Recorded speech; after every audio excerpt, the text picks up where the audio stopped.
1605 খ্রিস্টাব্দে ব্রিটিশ রাজা এবং তার মন্ত্রীদের সহ পার্লামেন্ট হাউস বোমা মেরে উড়িয়ে দেওয়ার প্রচেষ্টা চালায় গাই ফক্স নামের এক ব্যক্তি। গাই ফক্সের এই কাজের প্রতি ঘৃণা প্রদর্শন করতে এবং জনগণের প্রতি ভালোবাসা প্রকাশ করতে 5 নভেম্বর সন্ধ্যায় পুরো ব্রিটেনের তরুণ সমাজ মেতে ওঠে আতশবাজি আর অগ্নি উৎসবে, যার নাম বনফায়ার নাইট। প্রতি বছরের মতো এবারও রং-বেরঙের আতশবাজি আর নানান আয়োজনের মধ্য দিয়ে গাই ফক্সের এই কাজের প্রতি নিন্দা জানান ব্রিটিশরা। এ সময় তারা আশা করেন ব্রিটেন এবং তার উপনিবেশ রাষ্ট্রগুলোতে যেন কোনো প্রকার অস্থিতিশীলতা কাজ না করে।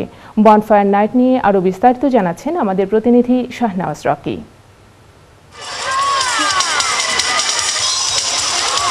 প্রায় 400 বছর আগে 1605 খ্রিস্টাব্দে গাই ফক্স নামে এক ব্যক্তি ব্রিটেনের রাজা প্রথম জর্জকে হত্যা করার পরিকল্পনা করে।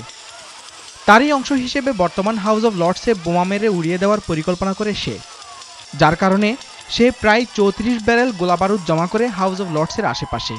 মূলত ব্রিটেনের একটি গ্রুপ মনে করত রাজা প্রথম জর্জ স্থানীয় রোমান ক্যাথলিকদের প্রতি একচোখা পক্ষপাতিত্ব করছেন।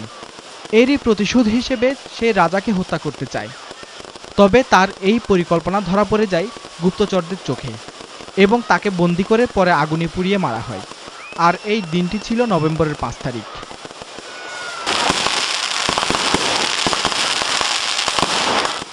চারশো বছর আগের সেই ঘটনাকে মনে করে আজও গাই ফক্সের প্রতি ঘৃণা জানিয়ে আগুন জ্বালায় ব্রিটিশরা। এরই মাধ্যমে তারা প্রকাশ করে দেশ এবং দেশের রক্ষক রানীর প্রতি ভালোবাসা। তবে বর্তমানে এই দিবসটি শুধু ইংল্যান্ডে সীমাবদ্ধ না থেকে বিভিন্ন দেশেও পালন করা হয়। 400 বছর আগের এই ঘটনাকে এখনো জিয়ে রেখেছে আতশবাজি ব্যবসায়ীরা। রাজার বিদ্রোহীদের এই ঘটনাকে পুঁজি করে তারা অব্যাহত রাখেন তাদের ব্যবসা। বর্তমানে এই বনফায়ার নাইটে শুধুমাত্র ব্রিটেনেই পোড়ানো হয় প্রায় 600 মিলিয়ন পাউন্ডের আতশবাজি।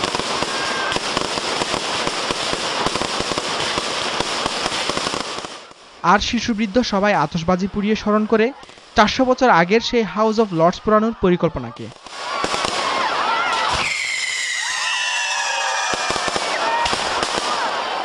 Shahnawaz Rocky, NTV news, London.